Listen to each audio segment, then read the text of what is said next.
বিদ্যাঙ্গর.com-এ আপনাকে স্বাগত জানাই। আমি রাজা কুন্ডু, তোমাদের ম্যাথমেটিক্স টিচার। চলো দেখে নেওয়া যাক আজকের প্রশ্নটি কি আছে। আজকের প্রশ্নটিতে বলা আছে যে 5টি ক্রমিক সমানুপাতি সংখ্যার প্রথমটি 4 এবং দ্বিতীয়টি 16 হলে পঞ্চম সংখ্যাটি নির্ণয় করো।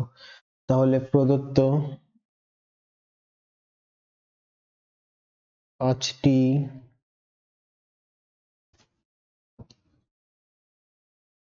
ক্রমিক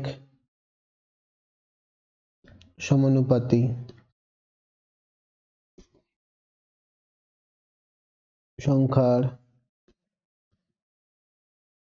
প্রথমটি 4 এবং দ্বিতীয়টি 16। সুতরাং ধরি 5টি ক্রমিক সমানুপাতি সংখ্যা হলো a, b, c, d, e। a, b, c, d, e। আচ্ছা, প্রথম দুটো দেওয়া আছে, তাহলে বলে দিই সেটাও। যেখানে প্রথমটি আমরা ধরেছি a, ওরা বলে দিয়েছে সেটা হলো 4, আর দ্বিতীয়টি আমরা ধরেছি b, সেটি হলো 16। তাহলে যেহেতু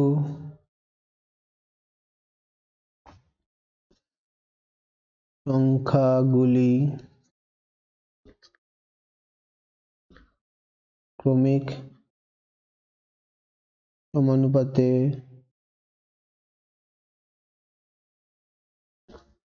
আছে, সুতরাং a:b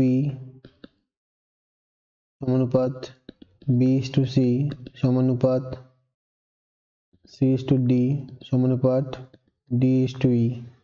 এইভাবে থাকবে ক্রমিক সমানুপাতে, অর্থাৎ দুটো দুটো করে অনুপাত থাকবে এবং 1, 2, 3 নম্বর হবে, অর্থাৎ a:b:b:c এইভাবে থাকবে। একবার আপে বুঝিয়ে দিচ্ছি।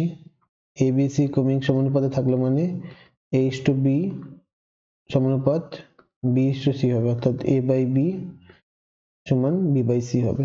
এইভাবে থাকবে, ঠিক আছে। 5টি সমানুপাতে ক্রমিক সমানুপাতে থাকলে এইভাবে থাকবে। তাহলে এটা মানে কি, অ্যাকচুয়ালি ভেঙে দেখিয়ে দিই। a/b সমান b/c সমান c/d সমান d/e, এইভাবে আছে। তাহলে এটাকেও ভেঙে দেখিয়ে দিই কিভাবে আছে। না, মান বসাবো। a/b মানে 4/16 সমান 16/c, c/d সমান d/e। মান বসানোর পরে এটি পেলাম।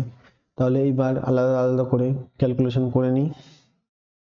তাহলে প্রথম এবং দ্বিতীয়টা নিচ্ছি, সুতরাং 4/16 সমান 16/c। তাহলে 4 into c সমান হচ্ছে 16 into 16, c সমান হচ্ছে 16 into 16/4। তাহলে c সমান হচ্ছে, কাটাকুটি করলে কত থাকছে, 4 দিয়ে কাটলে 4, 16 into 4, 16 into 4 মানে হচ্ছে 4 16 64। তাহলে c এর মান দাঁড়াচ্ছে 64। তাহলে এবার আবার দ্বিতীয় ক্ষেত্রে নিচ্ছি। দ্বিতীয় ক্ষেত্রে কি বলা আছে, b/c সমান হচ্ছে c/d। তাহলে b এর মান কত, b এর মান হচ্ছে 16, c এর মান এক্ষুনি বের করলাম 64, c এর মান 64, d এর মান বের করতে হবে। তাহলে 16 into d সমান হচ্ছে 64 into 64, কোনাকুনি গুণ করে পাই। d এর মান কত দাঁড়াচ্ছে, d এর মান দাঁড়াচ্ছে 64 into 64 divided by 16।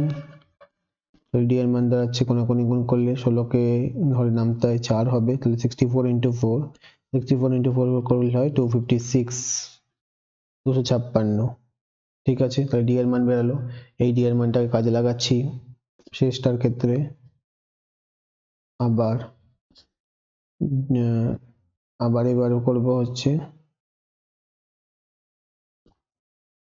c/d সমান হচ্ছে d/e। তাহলে c এর মান হচ্ছে এর মান কত দাঁড়ালো? সি এর মান দাঁড়ালো 64, ডি এর মান 256 বাই ই।